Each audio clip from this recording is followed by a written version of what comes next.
આજે તારીખ 30 માર્ચના રોજ તળાજા નગરપાલિકાની બજેટ બેઠક મળી હતી, જેમાં આ બજેટ બેઠકમાં બજેટ તમામ સભ્યોના સર્વાનુમતે પસાર થયું હતું, જેમાં વોર્ડ નંબર 2ના નગરસેવક ફિરોઝભાઈ દેસાડિયાએ એક જ આ બજેટ બેઠકમાં તટસ્થ રહ્યા હતા. સાથે આ બેઠકમાં વિવિધ મુદ્દાઓને લઈને ચર્ચાઓ કરવામાં આવી હતી. સાથે દરેક જગ્યાએ નગરપાલિકા દ્વારા બેઠકમાં મિનિટ્સ બુક જાળવવામાં આવે છે, જેમાં ચૂંટાયેલા સભ્યો, જેમાં વિપક્ષ હોય કે સત્તા પક્ષના લોકો હોય, જો કોઈ પણ જે કાંઈ સૂચન અથવા કોઈ પણ મુદ્દે વિરોધ કરે તો તેને મિનિસ્ટ બુકમાં નોંધવાનું હોય. પણ આ તળાજા નગરપાલિકામાં આવી કોઈ મિનિસ્ટ બુક જાળવવામાં આવતી નથી. તેને લઈને વોર્ડ નંબર 2ના નગરસેવક ફિરોઝભાઈ દેસાડિયાએ મિનિસ્ટ બુક જાળવવાની રજૂઆત કરવી હતી. સાથે વધુમાં તેમ પણ જણાવ્યું હતું કે આ મિનિસ્ટ બુક જે છે તે ગ્રામ પંચાયત, તાલુકા પંચાયત, નગરપાલિકા, જિલ્લા પંચાયત તમામ જગ્યાએ આ મિનિસ્ટ બુક જાળવવામાં આવે છે. તો તળાજા નગરપાલિકામાં કેમ આ મિનિસ્ટ બુક જાળવવામાં આવતી નથી અને તળાજા નગરપાલિકામાં મિનિસ્ટ બુક જાળવવાની જવાબદારી કોની આવે છે? લાગતા વળગતા અધિકારીઓ ધ્યાન આપે અને મિનિસ્ટ બુકનો ઉપયોગ કરવામાં આવે તેવી માગણી કરી હતી. સાથે વોર્ડ નંબર 3ના નગરસેવિકા સારિકાબેન ચૌહાણ દ્વારા પણ રજૂઆત કરવામાં આવી હતી કે તળાજા નગરપાલિકાનો વિસ્તાર ખૂબ જ મોટો છે અને પાલિકા પાસે માણસો ઓછા છે. તેને લઈને સફાઈ કામ સહિતના કામોમાં ખૂબ જ તકલીફ પડે છે. તેને લઈને માણસોની ભરતી કરવામાં આવે તેવી રજૂઆત કરવામાં આવી હતી.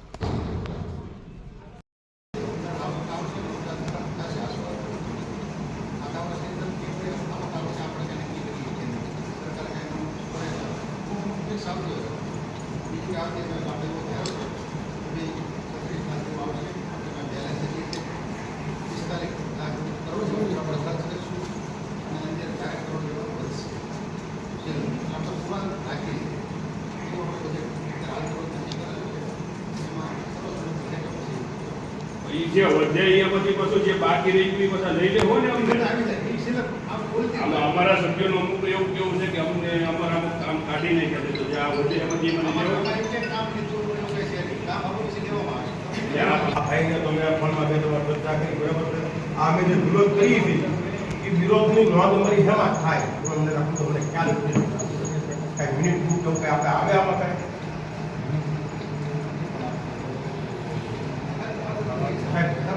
પાલિકાના નિયમ મુજબ આ વસ્તુ છે. શું છે એ ભાઈ તો બધું હાથા ડોળા નો એમને પોવાથી વાત નથી બરાબર. એમાં હું નથી તો મિત્રો એમની આપણા દેશની પહેલેથી કારણ હું એવું પાલિકામાં તો વર્ષોથી આવું તો મિનિટ બુક અગાઉ જે રહી ગયા ત્યાં નગર સેવકો એ તો મિનિટ બુક નથી બંધ કરતા. આગળમાં કેમ નથી ગયા તમે નવો તો આ લોકો તો જૂના છે ને આ વર્ષો કાઢી નાખ્યા એમની સાથે એની માટે હું અમારે અગાઉના વિરોધ જે છે એમાં અમારું કરવાનું મતે દેખાડો અમારે કઈ લઈ લેવાની કાલ અમારા હું કામની અંદર આરટીએ કે વગેરે વગેરે કરી દઉં રહ્યા હાલો તો આવ્યું નથી પણ આવી તો અમારે કઈ લઈ લેવાની એમાં અમે આવું ટૂંકમાં થઈ અમને 2 મિનિટ પ્રોસિડિંગ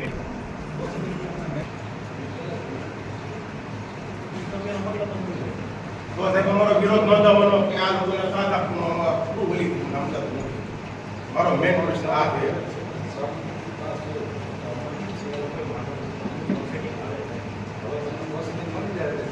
પ્રોસિડિંગ વહેલું મળે એવું કરજો. આ મોડું મળ્યું છે એમ કહેવાનું છે ને એ પેલા પેમેન્ટ નો થાય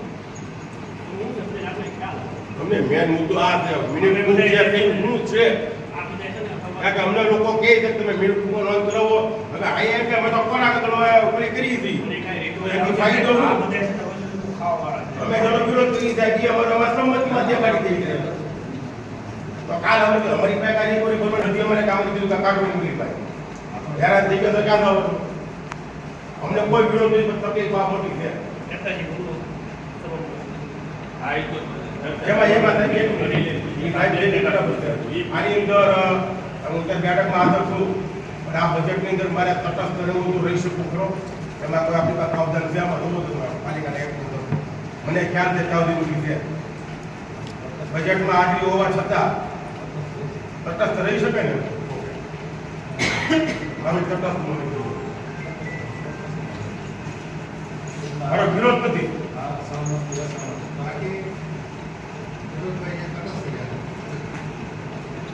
હા હા જરૂર.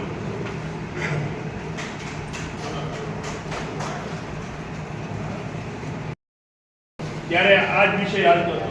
અત્યારે અમારે 1.5 વર્ષ વીતી ગયો. આ વિષય જ્યારે જઈને કે માણસ નથી. હવે તમે આવ્યા તો કાંક અમારો ઉદ્ધાર કરી ગયો.